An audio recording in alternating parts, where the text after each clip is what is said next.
കടലിലേക്ക് ഒരു adventure tour പോയാലോ? വളരെ സമാധാനപരമായ ഒരു കടൽ തീരത്ത് നിന്നാണ് സിനിമ തുടങ്ങുന്നത്. ടൂറിസ്റ്റുകളായിട്ടുള്ള എല്ലാവർക്കും ഈ അഡ്വഞ്ചർ ടൂറിലേക്ക് സ്വാഗതം. ടക്കേഴ്സ് ഷാർക്ക് എക്സ്പീരിയൻസ്. വലിയ ഷാർക്കുകൾ നിറഞ്ഞ കടലിൽ ഒരു സ്റ്റീൽ ഗേജിൽ കയറി ഷാർക്കുകളെ വളരെ അടുത്ത് നിന്ന് കാണുന്നതാണ് ഈ ടൂർ പ്രോഗ്രാം. ഈ ഫിലിം വെറും ഒരു കൊലയാളികളായ ഷാർക്കിൽ നിന്ന് സർവൈവ് ചെയ്യപ്പെടുന്ന സിനിമ മാത്രമല്ല, ശരിയായ ഡേഞ്ചറസ് ആനിമൽ ആരാണെന്ന് വെളിപ്പെടുത്തുന്ന തരത്തിലുള്ള ഒരു സിനിമ കൂടിയാണ്. ഈ രീതിയിലുള്ള ഒരു സർവൈവൽ എക്സ്പീരിയൻസ് ചെയ്യാനാണെങ്കിൽ കൂടെ. Welcome to the new episode of movie freaks. നേരിട്ട് സിനിമയിലേക്ക് കടക്കാം. ഇവരാണ് ഗ്രേക്കും ഹെതറും. രണ്ടുപേരും കപ്പിൾസ് കൂടിയാണ്. ഇവരുടെ വെക്കേഷൻ ഒന്ന് സൂപ്പർ ആക്കാൻ വേണ്ടിയിട്ട് ഇവരൊരു അഡ്വഞ്ചറസ് ടൂറിന് വേണ്ടിയിട്ടാണ് ഇപ്പോൾ ഇവിടെ എത്തിയത്. ഇവർ കേട്ട് പരിചയമുള്ള ടക്കേഴ്സ് ഷാർക്ക് എക്സ്പീരിയൻസിന് വേണ്ടിയാണ് വന്നിരിക്കുന്നത്. അതായത് കൊലയാളി സ്രാവുകളിലെ ലൈവായിട്ട് നടുക്കടലിൽ നിന്ന് എക്സ്പീരിയൻസ് ചെയ്യുന്ന ടൂർ പ്രോഗ്രാമാണ് ഇത്. അതിനായി ടക്കേഴ്സ് ഷാർക്ക് എക്സ്പീരിയൻസ് എന്ന ടൂർ പ്രോഗ്രാം ചെയ്യുന്ന ആളെ മീറ്റ് ചെയ്യാൻ വേണ്ടിയിട്ട് കടൽ തീരത്ത് എത്തിയതാണ് ഇപ്പൊ കാണുന്നത്.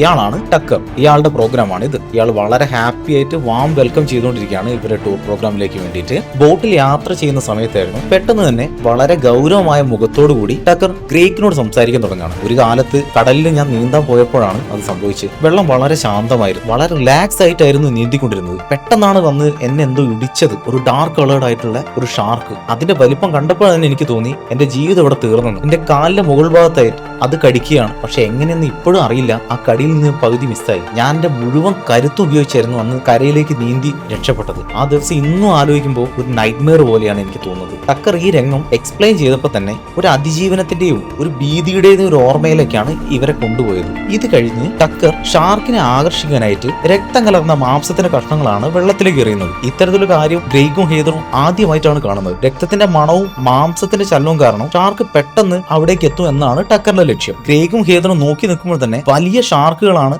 വെള്ളത്തിന് മുകളിലേക്ക് പൊന്തി വന്നുകൊണ്ടിരുന്നത്. ഇവരുടെ നടുവിലേക്കാണ് ഒരു കേജിൽ ഗ്രേക്കും ഹേതറും ഇറങ്ങേണ്ടതെന്ന് ആലോചിച്ചപ്പോൾ തന്നെ അവർക്ക് പേടിയാൻ തുടങ്ങി. ഹേതർ പറയാണ്, ഈ ഒരു ടാസ്കിലേക്ക് ഞാൻ ഇല്ല. സിറ്റുവേഷൻ ഒന്ന് കൂളാക്കാൻ വേണ്ടിയിട്ട് ടക്കർ ആദ്യം കുറച്ച് ഫണ്ണിയായ തമാശകൾ പറഞ്ഞു തുടങ്ങിയിട്ട് ആദ്യം ഗ്രേക്കിനും ഹേതറിനെയും ഒന്ന് രസിപ്പിക്കാൻ വേണ്ടി ഒരു പാട്ട് പാടി തുടങ്ങുകയാണ്. അവർക്കിടയിലുള്ള ഒരു വളരെ സന്തോഷകരമായിട്ടുള്ള ഒരു പാട്ടും പാടി വളരെ അവരെ ഹാപ്പി ആയിട്ട് കംഫർട്ട് ആക്കുകയാണ് ചെയ്യുന്നത്. ഇതേ തുടർന്ന് ഗ്രേക്കും ഹേതറും ചിരിക്കാനും മനസ്സ് ശാന്തമാക്കാനും തുടങ്ങുകയാണ്. തണ്ണീർമത്ത ദിനങ്ങൾ സിനിമയിൽ വിനീത് ശ്രീനിവാസൻ ജെയ്സനെ കൂളാക്കാൻ വേണ്ടിയിട്ട് ഡീപ് ബ്രീത്ത് എടുക്കാൻ വേണ്ടി പറയുന്ന പോലെ ടക്കർ ഗ്രേക്കിന് ഹേതറിനെയും ഡീപ് ബ്രീത്തും കൂടി എടുപ്പിച്ചിട്ടാണ് കേജിലേക്ക് ഇറക്കാനുള്ള പ്ലാൻ ഇടുന്നത്. ഗ്രേക്കിന് ഹേതറിനെയും അങ്ങനെ ഒരു കേജിനുള്ളിൽ പൂട്ടിയ നിലയിലാക്കി കടലിന്റെ ഉള്ളിലേക്ക് അവർ മുങ്ങി തുടങ്ങുകയാണ്. കേജ് കടലിന്റെ ആഴങ്ങളിലേക്ക് വീണ്ടും താഴേക്ക് പോവുകയാണ്. ഗ്രേക്കും ഹേതറും പേടി കൊണ്ട് വിറങ്ങലിക്കുന്ന രംഗങ്ങളാണ് കാണുന്നത്. കാരണം ഷാർക്കുകൾ പല സൈഡിൽ നിന്നും ആ കേജിന്റെ അടുത്തേക്ക് ഇവർക്ക് കഴിക്കാനുള്ള ഭക്ഷണമാകുന്ന രീതിയിൽ വന്ന് ആക്രമിക്കാൻ ശ്രമിക്കുന്നതും കാണും. ഈ കൂർത്ത മുനയുള്ള പല്ലുകൾ വെച്ച് ഈ കേജ് എങ്ങാനും പൊട്ടിച്ചാലോ? കേജിന് പുറത്ത് ഷാർക്കുകൾ അങ്ങനെ ചുറ്റി നടക്കുന്നത് കാണാം. ഈ സമയം ഗ്രേക്ക് അവളെ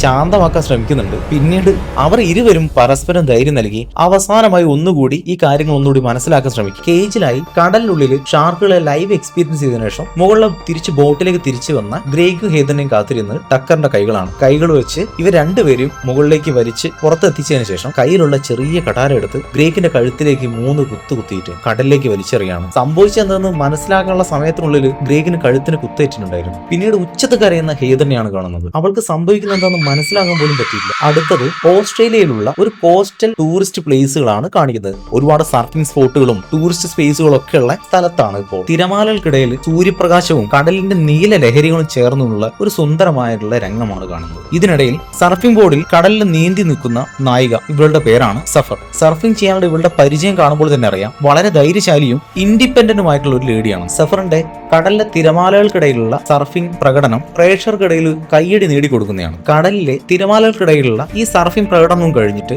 അവൾ കോസ്റ്റ് ഏരിയയിലോട്ട് ബൈ ബൈ പറയുന്നു. സഫർ കുറച്ച് അത്യാവശ്യ സാധനങ്ങൾ വാങ്ങാനായിട്ട് ഹൈപ്പർ മാർക്കറ്റിലേക്ക് പോവുകയാണ്. അവിടെ വെച്ച് മോസസ് എന്ന യുവാവിനെ അവൾ കാണുന്നു. ഹൈപ്പർ മാർക്കറ്റിൽ ഇവരുടെ ഫസ്റ്റ് ഇംപ്രഷൻ തന്നെ സൗഹൃദത്തിലേക്ക് എത്തുകയും തന്റെ യാത്രയിൽ മോസസിന് ലിഫ്റ്റ് കൊടുക്കുകയും ചെയ്യുന്നു. കൂടാതെ ഇവരുടെ സൗഹൃദം ഒരു റിലേഷൻഷിപ്പിലേക്ക് വേണ്ടിയിട്ട് ഒരു വൺ നൈറ്റ് ലൈഫിലേക്ക് നീങ്ങുന്നു. സംസാരത്തിനിടയിൽ ഈ ടൂറിസ്റ്റ് സ്പോട്ടിൽ ഒരുപാട് അപകടങ്ങൾ പതുങ്ങിയിരിക്കുന്നുണ്ടെന്നും ഒറ്റയ്ക്ക് ഒരു ലേഡിക്ക് സർവൈവ് ചെയ്യാൻ ബുദ്ധിമുട്ടുണ്ടെന്നും കമ്പനിക്ക് ഞാൻ എപ്പോഴും ജോയിൻ ചെയ്യാമെന്നുള്ള കാര്യങ്ങളും മോസസ് പറയുകയാണ്. കൂടാതെ സർഫിംഗിൽ മോസസിന് നല്ല ഇൻട്രസ്റ്റ് ഉണ്ടെന്നും ഇനി സർഫിംഗിന് പോകുമ്പോൾ ഞാനും ജോയിൻ ചെയ്യാമെന്നും ഒരു പ്രപ്പോസൽ കൂടി വെക്കുന്നു. ഇതിനിടെ നല്ല വിശപ്പ് തോന്നുന്ന സഫേർ മോസസിനോട് തനിക്ക് എന്തെങ്കിലും ഫുഡ് ഉണ്ടാക്കി തരാമെന്നും ചോദിക്കുക. ഫുഡ് ഉണ്ടാക്കാൻ വേണ്ടി മോസസ് തന്റെ കിച്ചണിലേക്ക് പോയി തിരിച്ചു വരുമ്പോഴത്തേക്ക് സഫേർ ആ സ്പേസ് വാനിഷ് ചെയ്തിട്ടുണ്ടായിരുന്നു. സോ അവളൊരു ഫ്രീ ബേർഡ് ആണ്. അവൾ എവിടെയും സ്റ്റക്ക് ചെയ്ത് നിൽക്കാൻ, ഇമോഷണലി എവിടെയും ബാഗേജസ് വരാൻ അവൾക്ക് താല്പര്യമില്ലായിരുന്നു. മോസസിന് ആ രീതിയിൽ കമ്മിറ്റ്മെന്റ് ആയി വരുന്നുണ്ട് തോന്നിയപ്പോൾ തന്നെ അവൾ എസ്കേപ്പ് ചെയ്തു. സമയം അപ്പോഴത്തേക്ക് പുലർച്ചെയായിരുന്നു. സഫേർ നേരിട്ട് വന്നത് കടൽ തീരത്തേക്കാണ്. ഇവിടെ ബീച്ചിൽ നെക്സ്റ്റ് സർഫിംഗിന് വേണ്ടി വേണ്ടിയിട്ട് തയ്യാറായി നിൽക്കുകയാണ് അവൾ. ഒഴിഞ്ഞു കിടക്കുന്ന ബീച്ചാണ് കാണുന്നത്.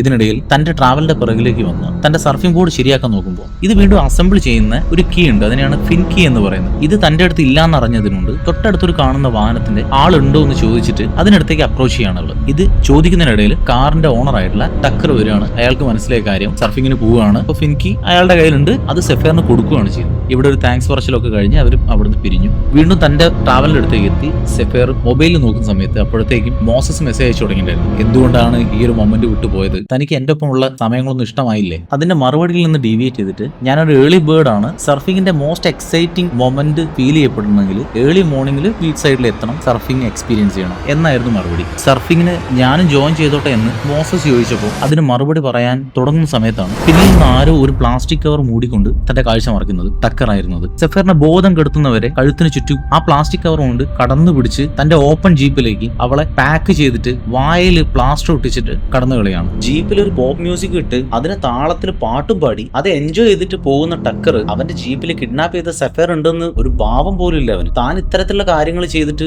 തഴക്കവും പഴക്കവും വന്നിട്ടുണ്ടെന്നും തന്നെ സംബന്ധിച്ചിടത്തോളം ഇതൊരു നോർമൽ സംഭവം മാത്രമാണെന്ന് കാണിക്കുന്ന രീതിയിലുള്ള ഒരു സീനാണ് ഇപ്പൊ കണ്ടുപോകുന്നത്. ഈ പുലർച്ചെ സമയം സർഫിംഗ് ബോർഡ് ബാഗിലാക്കി അവളെയും ചുമന്നുകൊണ്ട് തന്റെ ബോട്ടിലേക്ക് കയറി പോവുകയാണ് ടക്കർ. മോസസിന് സെഫർ ലാസ്റ്റ് മെസ്സേജ് അയച്ചത് സർഫിങ്ങിനായി എത്തിയതാണെന്ന്. കൂടെ ജോയിൻ ചെയ്യുന്നതിന്റെ കാര്യങ്ങളിൽ സംസാരിച്ച് നിൽക്കുമ്പോഴാണ് മെസ്സേജ് ലാസ്റ്റ് കട്ടാവുന്നത്. പിന്നീട് ഒരു വിവരമില്ല. ഇവിടെ പലതവണ ട്രൈ ചെയ്ത് കോൺടാക്ട് ചെയ്യാനും പറ്റും. ബീച്ച് സൈഡിലേക്ക് മോസസ് എത്തുകയാണ് അവളെ മീറ്റ് ചെയ്യാൻ വേണ്ടിയിട്ട്. അവളെ വണ്ടി അവിടെ ഇട്ടിട്ടുണ്ട്, അവളെ കാണുന്നില്ല. ഇനി സർഫിംഗ് ചെയ്യാൻ വേണ്ടിയിട്ട് ബീച്ചിൽ ഇറങ്ങിയതാണോ എന്ന് അറിയാൻ വേണ്ടി അവിടെ മുഴുവനായിട്ട് തെരഞ്ഞു നോക്കിയെങ്കിലും അവിടെയും ഇല്ല. ഈ സമയം ബോധം വരുന്ന സെഫറിന് താനൊരു കട്ടിലിന് ചേർത്ത് ബന്ധിക്കപ്പെട്ടതാണെന്നും തന്റെ കൈ ഒരു ഹാൻഡ് കഫിലാണ് ഉള്ളതെന്നും മനസ്സിലാക്കുകയാണ്. തന്റെ ലെഫ്റ്റ് സൈഡിലേക്ക് തിരിഞ്ഞു നോക്കുമ്പോൾ അവിടെ വേറൊരു പെൺകുട്ടി ഇതേപോലെ തന്നെ കട്ടില് ഒരു കൈ ഹാൻഡ് കഫിൽ ഇട്ട് കിടക്കുന്നു. അതെ, അത് നമ്മുടെ ഹെയ്ദറാണ്. ഈ രണ്ട് പെൺകുട്ടികളും ടക്കറിന്റെ ജയിലിലാണ്. ഇവർ രണ്ടുപേരും പരസ്പരം സംസാരിക്കുകയാണ്. എന്താണ് സംഭവിച്ചതെന്നൊന്നും രണ്ടുപേർക്കും അറിയില്ല. ഹെൽപ്പിന് വേണ്ടി ഒരുപാട് അലമുറട്ട് കരയാൻ വേണ്ടിയിട്ട് സെഫർ നോക്കുമ്പോൾ ഇതുകൊണ്ടൊന്നും ഒരു രക്ഷയില്ല, താൻ ഒരുപാട് പരിശ്രമിച്ചതാണെന്നും ഇവിടെ ഒരാൾ പോലും കേൾക്കാനില്ല, നമ്മൾ നടുക്കടലിലാണ് ഉള്ളതും ഹെയ്ദർ സെഫറിനോട് പറയും. നിസ്സഹായതയുടെ രൂപമായിട്ട് ഹെയ്ദറും ഇവിടുന്ന് രക്ഷപ്പെടാനുള്ള ഫൈറ്റ് ചെയ്യാനുള്ള മൈൻഡോടുകൂടി സെഫറിനാണ് ഈ രംഗങ്ങളിൽ കാണും. ഹെൽപ്പിന് വേണ്ടി എത്ര ഉറക്ക കരഞ്ഞാൽ പോലും ആരും കേൾക്കാത്ത തരത്തിലായിരുന്നു സ്ഥലമുണ്ടായിരുന്നു. അതൊരു വാട്ടർ ടൈറ്റ് ഡോറുള്ള റൂമായിരുന്നു. ഈ സമയത്തും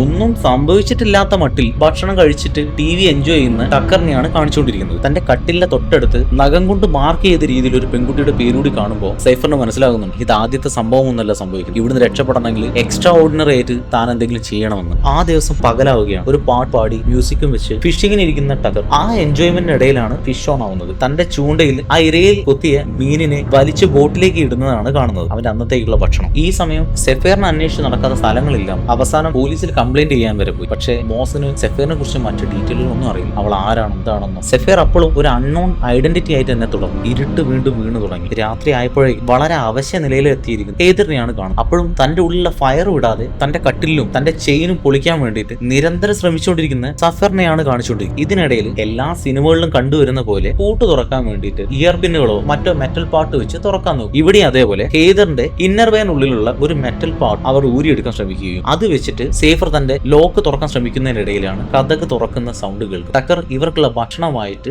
റൂമിലേക്ക് എൻ്റർ ചെയ്യുന്നതും 2 ദിവസത്തോളമായി ഒരു ഭക്ഷണം ഇല്ലാത്ത അവർ വെച്ച് നീട്ടുന്ന ബ്രെഡും കോഫിയും കഴിക്കുകയാണ്. അതിനുശേഷം ഡോർ ലോക്ക് ചെയ്തിട്ട് ടക്കർ പുറത്തേക്ക് പോവുകയും സേഫർ വീണ്ടും തന്റെ ഹാൻഡ് കഫ് തുറക്കാൻ വേണ്ടി ശ്രമിക്കുന്നതിനിടയിൽ പെട്ടെന്നാണ് ഹെയ്ദർ ബോധം കെട്ടുവീഴുന്നത്. സേഫർ മനസ്സിലാക്കുന്നു താനും അബോധാവസ്ഥയിൽ പോയിക്കൊണ്ടിരിക്കുകയാണ്. അപ്പോഴാണ് ടക്കർ വീണ്ടും ഡോർ തുറന്ന് ഉള്ളിലേക്ക് കയറുന്നു. റൂമിലെത്തിയ ടക്കർ കാണുന്നത് പകുതി ബോധത്തോട് ആ മെറ്റൽ പാർട്ട് വെച്ചിട്ട് തന്റെ ഹാൻഡ് കഫിലുള്ള ലോക്ക് പൊട്ടിക്കാൻ നോക്കും സേഫറിനെയാണ്. സേഫറിന്റെ കയ്യിലുള്ള ആ മെറ്റൽ പാർട്ട് കയ്യിൽ എടുത്തുകൊണ്ട് ടക്കർ പറഞ്ഞു, നീ ഒരു സാധാരണ പെണ്ണല്ല, നിന്നെ കുറച്ച് കാര്യങ്ങൾ പഠിപ്പിക്കാനും കാണിക്കാനും ഉണ്ട്. സേഫർ ബോധം ഉണർന്നു വരുമ്പോൾ ഒരു മെറ്റാലിക് ചെയറിൽ 2 കൈകളും ഹാൻഡ് കഫിൽ ബന്ധിച്ചിരിക്കുന്നതായിട്ട് കാണുന്നത്. പെട്ടെന്ന് തന്നെ തൊട്ടടുത്ത് ഹൈദറിനെയും കാണുന്നു. പെട്ടെന്നാണ് 2 സ്പോട്ട് ലൈറ്റുകൾ ഓൺ ആവുന്നത്. എങ്ങും നിശബ്ദമായ രാത്രിയിൽ നടുക്കടലിൽ ആ ബോട്ട് ആ സ്പോട്ട് ലൈറ്റുകൾ വെള്ളത്തിലേക്കാണ് ഫോക്കസ് ചെയ്തുകൊണ്ടിരുന്നത്. ഒരു ട്രൈപോഡിൽ ഒരു ക്യാമറ ഓൺ ചെയ്തിട്ട് കടലിലേക്ക് ക്യാമറ ഫോക്കസ് ചെയ്യുന്നത് എന്തിനാണെന്ന് സേഫർ ടക്കറിനോട് ചോദിക്കുകയാണ്. കടലിലെ ആഴങ്ങളിലേക്ക് നോക്കിക്കൊണ്ട് ടക്കർ ഇതിനുള്ള മറുപടി പറയുന്നത് ഒരുപാട് ആളുകൾ വിശ്വസിക്കുന്നു ഇവിടെയാണ് ദൈവമുള്ളതെന്ന്. എല്ലാം ആരംഭിച്ചത് ഇവിടെ തന്നെ, എല്ലാം ഇവിടെ തന്നെ അവസാനിക്കട്ടെ എന്നുമായിരുന്നു മറുപടി.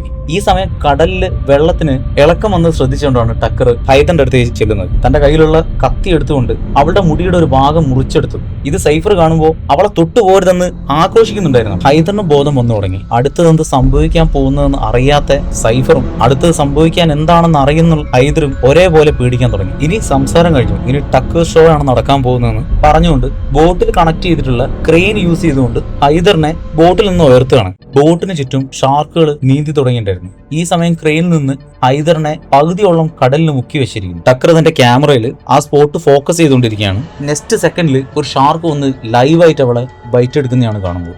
ജീവനോടെ അവളുടെ ശരീരം ആ ഷാർക്ക് കടിച്ചു കൊണ്ടുപോവുകയാണ്. ഈ രംഗങ്ങളെല്ലാം ഒരു ദയയും കൂടാതെ ക്യാമറയിൽ പകർത്തുന്ന ടക്കറിന്റെ മുഖമാണ് കാണുന്നത്. ഇതെല്ലാം വീണ്ടും വീണ്ടും കണ്ട് രസിക്കാനുള്ള ഒരു ഭ്രാന്തമായ ചെയ്തി. ഒരു ആത്മനിർവൃതിയോടുകൂടി ക്യാമറയിൽ നിന്ന് കണ്ണെടുത്തതിന് ശേഷം ക്യാമറ സേഫറിന് നേരെ തിരിച്ചുകൊണ്ട് നീ മരണഭയത്തിൽ കരയുന്നത് എനിക്ക് ആസ്വദിക്കണം എന്ന് പറഞ്ഞുകൊണ്ടാണ് ബാക്കിയുള്ളത് റെക്കോർഡ് ചെയ്യുന്നത്. ടക്കറിന്റെ മാനസികാവസ്ഥ ഒരു എക്ടസിയുടെ ഒരു പീക്ക് ലെവലിലാണ്. ഒരു ഹൈലി സാറ്റിസ്ഫൈഡ് ആയിട്ടുള്ള ഒരു മൊമെന്റ്. ഇതിനുശേഷം അവൻ കാണിച്ചു കൂട്ടുന്നത് ഒരു പോപ്പ് സോങ് വെച്ചുകൊണ്ട് ഒരു കയ്യിൽ ബിയറും വെച്ചുകൊണ്ട് അർദ്ധനഗ്നനായിക്കൊണ്ടാണ് ഡാൻസ് കളിച്ചുകൊണ്ട് തന്റെ ചൂടുകൾക്കൊക്കെ മറ്റൊന്നിനും തരാൻ കഴിയാത്ത സന്തോഷം കൊടുത്തുകൊണ്ടിരിക്കുകയാണ്. ആ പാട്ട് ആസ്വദിച്ചുകൊണ്ട് ഹെയ്ദറിന്റെ തലമുടി ഒരു മെറ്റാലിക് റോഡിൽ വെച്ച് ഒരു ചൂണ്ടക്കുളത്തിൽ ഒരു ഗം വെച്ച് ഒട്ടിച്ചിട്ട് ഒരു കാസറ്റിന്റെ ഒരു ട്രാൻസ്പെറന്റ് കവറിനുള്ളിലേക്ക് വെക്കുകയാണ്. അതിനുശേഷം ഒരു ക്യാബിൻ തുറക്കുമ്പോൾ അതിൽ നിറയെ കാസറ്റുകളും ഒരുപാട് മുടികളും ചൂണ്ടക്കുളത്തുമുള്ള കാസറ്റുകളുടെ കളക്ഷനാണ് കാണിക്കുന്നത്. ഇയാൾ ഈ രീതിയിൽ മൃഗീയമായി കൊലപ്പെടുത്തിയ പെൺകുട്ടികളുടെ വീഡിയോ ടേപ്പാണ് അത്. അടുത്തൊരു ബ്ലാങ്ക് വീഡിയോ ടേപ്പ് എടുത്ത് അതിൽ സെഫേറിന്റെ പേരാണ് എഴുതി ചേർക്കുന്നത്. തനിക്ക് രക്ഷപ്പെടണം, അതിനുവേണ്ടി എല്ലാ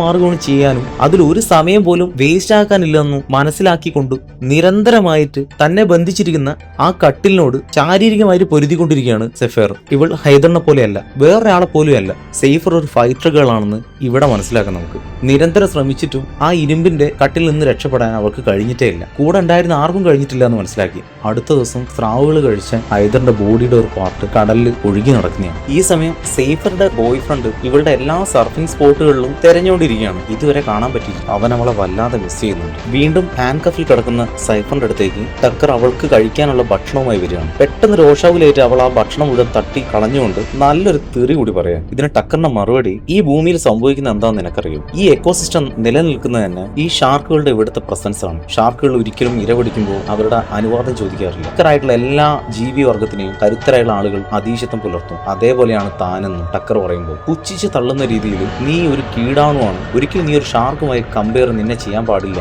എന്നൊരു ധീരമായ മറുപടിയാണ് സേഫർ അവന്റെ മുഖത്ത് നോക്കി പറയുന്നത്. ടക്കർ ആ റൂമിൽ നിന്ന് പുറത്തു പോയതിനു ശേഷം അവൾ പെട്ടെന്ന് നോട്ടീസ് ചെയ്യുന്നത് ആ റൂമിൽ അവളുടെ ഡെയിലി യൂസേജിനുള്ള ഒരു ബക്കറ്റാണ്. ആ ബക്കറ്റിന്റെ ഹാങ്ങർ സൈഡിലുള്ള ഇരുമ്പിന്റെ ഭാഗം അവൾ പൊട്ടിച്ചെടുത്ത് ഇതുകൊണ്ട് ഇനി എന്ത് ചെയ്യാന്ന് ആലോചിക്കുകയാണ്. ഈ സമയം ടക്കർ അവിടെ ലൈവ് മീനിനെ പിടിച്ച് ഗ്രില്ല് ചെയ്തിട്ട് കഴിച്ചുകൊണ്ട് കാണുന്ന രംഗങ്ങൾ. തലേ ദിവസം രാത്രി ഹൈദറിനെ ഷാർക്ക് അറ്റാക്ക് ചെയ്തിട്ട് അവളെ മാംസം ഭക്ഷിക്കുന്ന രംഗങ്ങളാണ്. ടക്കറിന് ഈ കാര്യങ്ങളെല്ലാം ഒരു തൃപ്തിക്കുറവ് നമുക്ക് ഫീൽ ചെയ്യുന്നു. അടുത്തത് തന്റെ കയ്യിൽ ഒരു ഹാൻഡ് ബോക്സിൽ നിന്ന് ഒരു ഗ്ലാസും ആ ഗ്ലാസ്സിലേക്ക് കുറച്ച് പിൽസും എടുത്ത് മിക്സ് ചെയ്ത് അതൊരു സിറിഞ്ചിലേക്കാക്കി മാറ്റുന്നതാണ് കാണുന്നത്. എന്നിട്ട് സൈഫറിനെ ലോക്ക് ചെയ്ത ആ റൂമിലേക്ക് ടക്കർ കടന്നു ചെല്ലുമ്പോൾ അവൾ ഉറങ്ങുകയാണ്. പതിയെ സൈഫറിന്റെ അടുത്തേക്ക് വന്ന് അവളുടെ കഴുത്തിനടുത്തേക്ക് സിറിഞ്ച് കൊണ്ടുവരുന്നു. പെട്ടെന്നാണ് അവൾ കണ്ണു തുറന്ന് തന്റെ കയ്യിലുള്ള ആ മെറ്റൽ പാർട്ട് വെച്ച് ടക്കറിന്റെ കഴുത്തിൽ ആഞ്ഞു കുത്തുന്നത്. അവൾക്ക് വിശ്വസിക്കാൻ കഴിഞ്ഞില്ല. ആ കുത്തേറ്റു. കഴുത്തിനേറ്റ ആ കുത്തിന്റെ ആഘാതത്തിൽ ടക്കർ പിറകിലേക്ക് മറിഞ്ഞു വീഴുകയാണ്.